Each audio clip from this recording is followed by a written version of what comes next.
Good afternoon. I'm Nolan Finley of the Detroit News and One Detroit at DPTV. Normally at this time, we'd be up on Mackinac Island, mixing and mingling on the porch of the Grand Hotel. But this year, due to circumstances beyond our control, we're joining each other electronically. And we will be doing so at 12 noon for the next 3 days as we try to stay in touch and hopefully get ready for the next policy conference, either in August or next year. One of the things we always talk about on Mackinac is unity, working together across the aisle to solve the problems of our state, our government, our business community. And we're going to start this morning by taking a look at Governor Rick Snyder's last address to the conference and Governor Gretchen Whitmer's first address to the conference last year, both of them talking about this issue. Let's watch the video. Our greatest threat is us. Think about that. We live in the greatest country in the world. We should be really proud of that.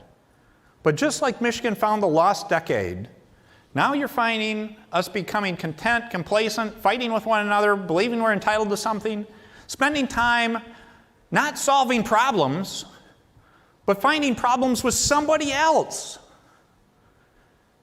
You cannot be long-term the greatest country in the world if you can't get along with yourself.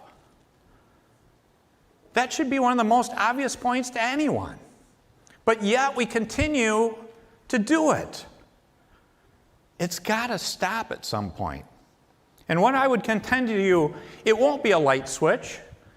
People have themselves wound up enough where that's how they view life now.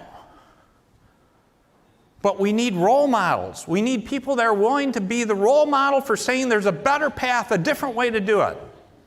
And that's one thing I'm proud of. It's for the last 8 years, I've not criticized another person because that's not what this job is about. It's about results for you, for every Michigander, and for those that aren't even born yet. We need to stand up and be louder and prouder about that. If you have someone running for office and they get up and start talking about fighting, you should have alarm bells going off. Fighting had a role, and many of you have heard me say this. It belonged on the beaches of Normandy, not the beaches of Lake Michigan, Lake Huron, Lake Superior, or Lake Erie. It's about how we show results together. That's an incredible opportunity. That's why we've had the success we've had over these last few years. We need to keep that up. Because, again, let me go back to where I started. We have an opportunity to lead. We've been leading. And isn't it much better to know where you're going, to know you're going to face challenges that you may not even have the answer to, but to know you can do it with people you care about, and to do it in a way you have insight to say you can try to help other people and bring them along with you on this journey, rather than have someone else dictate the terms to you. So that's what I've been proud of over these last 8 years. As I listened to my good friend Stacey Abrams speak yesterday, and she was talking about seeing the humanity in one another, it really, I think, solidified for me one of the lessons that I've learned in just the last few months. I spoke during the State of the State, and the part of that whole hour-long speech that I got the most positive feedback on was when I said we need to get back to seeing the humanity in one another. And I identified each of the 4 leaders and told something personal about each of them. Mike Shirkey, the leader in the Senate, who's married to Sue and lives on a beautiful lake in Jackson and has 12 grandkids and loves Cheese Whiz. Seriously. Lee Chatfield, the Speaker of the House, who has 5 children, lives here in the northern part of the Lower Peninsula, and just celebrated a birthday this last weekend. Chris Gregg, who is the Democratic leader in the House. She and her husband, Bob, he is a chef She played tennis this weekend for the first time in a while, enjoying her Memorial Day weekend. And my dear friend Jim Ananick, who has a young son named Jake, who he adopted when we served together in the Senate. He and his wife Andrea live in Flint. Like a lot of Flint families, they've been worried about their young child with regard to the water, of course. And then there's, people who don't know me very well might not know that I am in a New Age Brady Bunch family where I married a man with 3 sons and I brought 2 daughters into this marriage. We got this New Age Brady Bunch thing going on. But I learned about Patti Poppe last night, that she's got twins, and she and Eric had some lean times at the beginning and bought a lawnmower at a garage sale in hopes that they would take landscaping off their expense list. It didn't last very long. And Sandy Baruah, he and his wife Lisa have an adult son named Isaac, and Sandy Baruah loves tater tots. I mean, he really loves tater tots, right, Sandy? But if we take a minute to get to know something about one another, we can start a conversation and build a relationship and find some common ground. And that's, I think, something that's really important, whether it's in business or in politics, no matter what you are doing. If you're trying to take on tough issues, it starts with finding common ground. Our common ground is the state of Michigan. This is a picture, of course, of the leaders and me and the Lieutenant Governor signing the bill today. We worked together to rewrite a 40-year-old law to give Michigan drivers a break, to protect our safety net, and to make sure that our state is competitive. And it wasn't easy. It was dicey. Trust me, there were moments where we thought it was all going to fall apart. But we got to the table and negotiated, and we found a solution that will help people from across our state. This is an issue that we've spent a lot of time and energy on in the state, and in the first 5 months of this year, we were able to get it done.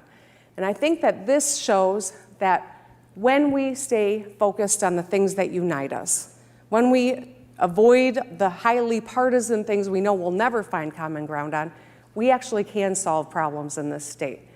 It was hard, but we built relationships and some goodwill, and now it is time for us to translate that into action on a lot of other items that we've got to confront as a state, because we've got work to do. Welcome back. Joining me now, former Michigan Governor James Blanchard, Sandy Baruah, CEO of the Detroit Regional Chamber, and Patti Poppe, CEO of Consumers Energy. Guys, I have been vetting political candidates for 20 years now. Everybody comes into the office looking for an endorsement, promises to work across the aisle, to put party aside and to put people first. And they get elected and it seems never happens. Governor Blanchard, why is it so hard to put politics aside and work together to get things done? Well, it's a lot harder today than it was during my time. It was difficult during my time, but I had a full-time legislature, and the legislators were used to working with each other and having to live with the consequences. So it was easier for me to do bipartisan things like our Michigan Education Trust, for example, our youth corps, whatever. Harder today because of term limits, the impact of very negative cable TV. I would say, though, that Governor Whitmer worked closely with Governor Snyder on Medicaid expansion, on minimum wage. I could tell you after out of office, I worked with Governor Snyder on the Gordie Howe Bridge. So it can be done. Of course, Governor Whitmer had the auto insurance reform package. So it can be done, but so much harder today when the other side gets demonized and you watch it on TV. And yeah, it's very difficult. We have some ideas about that going into the future. Patti Poppe, what can the business community do to bring these people together, or to force them together, if you will, and to get them to be more responsive to the needs of the people and to the business community? Well, Nolan, I don't think we can force anyone to do anything, but I love Michigan, and all of us do, because of the diversity that exists in Michigan. And I think reminding ourselves of that, when I say diversity, I'm talking about upstate, downstate, the geographic diversity, the urban, rural diversity, political diversity, racial diversity, ethnic diversity. All of these forms of diversity actually are a strength for Michigan. We've leaned into them before. They've brought great benefits to the people. I know as a business leader, being a diverse state and being able to attract diverse talent to our companies is an important attribute for the state. And when I listened to those videos of Governor Whitmer and Governor Snyder, they talked about two very important common threads: the humanity that is required, that celebrates diversity and doesn't create division. And we don't have to fight. We actually will succeed more if we come together. And I think our legislative and our governor need to remember that as they're tackling some really tough issues with the budget this fall. Well, Sandy, speaking of tough issues, we're looking at over the next two years, more than $6 billion in revenue shortfalls. I don't remember a fiscal challenge so great in my time here. It is going to take everybody pulling together. And yet what we've seen over the last couple months, the legislature and the governor very much at odds, not coming close to working together during this crisis. How worried are you that they won't be able to pull together to solve this massive budget crisis? Yeah, if you're not at least a little worried, you're really not paying attention. You know, we're dealing with a health crisis, we're dealing with a budgetary crisis, and of course, we're dealing with a political crisis. In the extent that, you know, as the former governor mentioned, you know, working across the aisle is so much harder today, and there's so many different aspects of that. You know, certainly Governor Blanchard mentioned, you know, a cable news and how that does kind of split and divide the audience, but also we now have two political parties that are representing very specific demographic and geographic areas of the state. I mean, if you look at the Republican leadership, for example, they're doing a fantastic job representing their constituency. But the problem is that, you know, their constituency is kind of almost in one particular part of the state. The Democrats are representing kind of another part of the state, primarily Southeast Michigan. And people view the world differently. And the desire or the political incentive for people who represent different parts or different segments of our society, each one equally important, to work together, to see each other's views and stand in their shoes, really is limited these days, and that's a challenge. Governor Blanchard, during your tenure, what role did the business community play as an encourager, if you will, to bring people together? They were helpful. They were encouraging. I don't think the chamber then was as strong as it is now, I might add it, or as bipartisan as it was, but they helped. I mean, I did some things like interstate banking and intrastate banking, interstate banking, a Democratic governor getting something like that done. And I obviously needed a lot of Republican help, but I got some Democrats to go along with me. The business community was helpful to a point. You know, most business leaders don't like to get involved in politics. And when you're a governor, you're like president of the state, you're dealing with a legislature.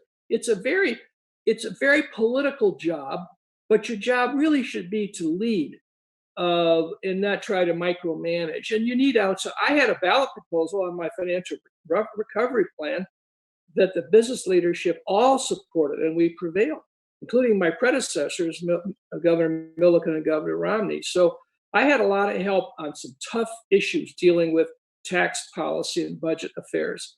I want to backtrack, though, by saying I think that Governor Snyder's speech and Gretchen Whitmer's are right on, as Patti Poppe said. They really are.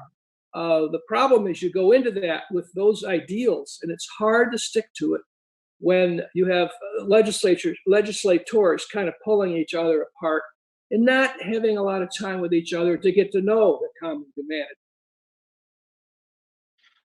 Patti Poppe, how important is a stable governing environment to businesses, to corporations like yours, who have to do planning, who have to attract talent, who have to consider making investments in a state? How important is it that government works the way it should?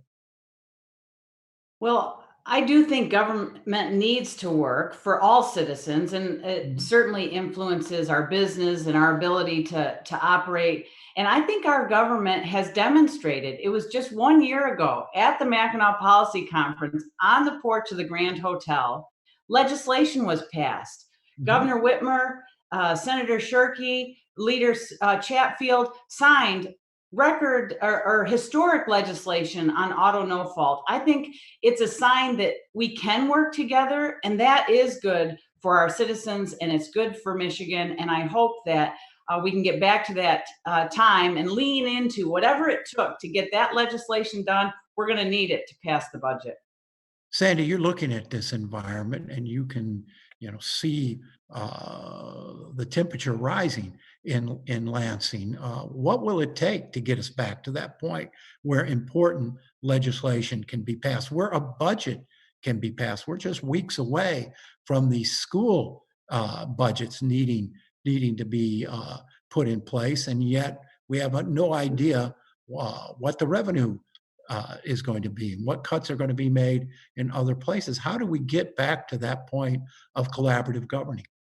Well, I think it's going to have to really start from the people. What we're going to have to do as Michiganders, as individual Michiganders, as families, as people, is that we're going to have to give our political leaders a little different political incentive than they have had before, which is that, listen, we need stability. To your question to Patti Poppe, we need stability in government now more than ever, because stability in government is an economic development issue. Companies now are going to have even more pressure to make sure that they are located in the right place on the planet to do business today and tomorrow. And if we don't have a stable governing environment, if we are not being smart budgeters, long-term budgeters as a state, these companies are going to either decide not to come to Michigan, or they're in Michigan and they're going to find a better environment in which to do business. Either one of those outcomes is completely unacceptable, because we need more people in Michigan, we need more businesses in Michigan, and a stable government is essential to accomplishing both of those goals.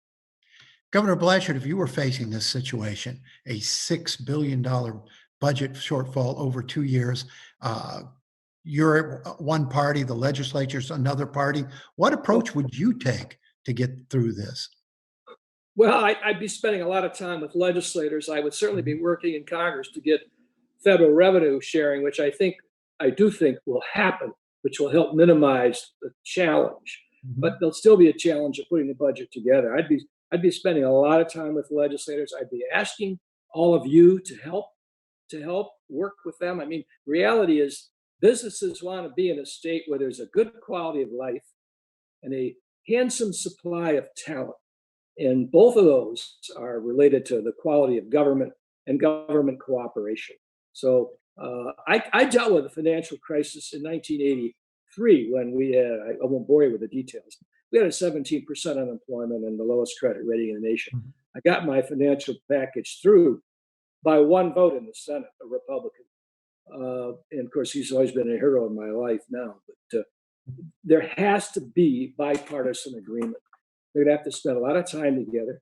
It's harder with the president attacking Gretchen Whitmer because he thinks she might be vice president. And that puts a bigger burden on the legislature. But that's not going to play out the rest of the year. Something will get resolved.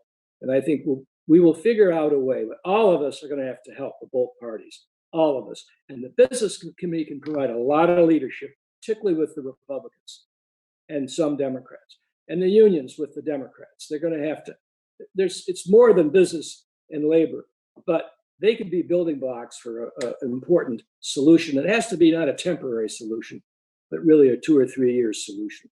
And finally, Patti Poppe, as a corporate leader in Michigan, what do you expect of your fellow executives in terms of getting Michigan through this crisis?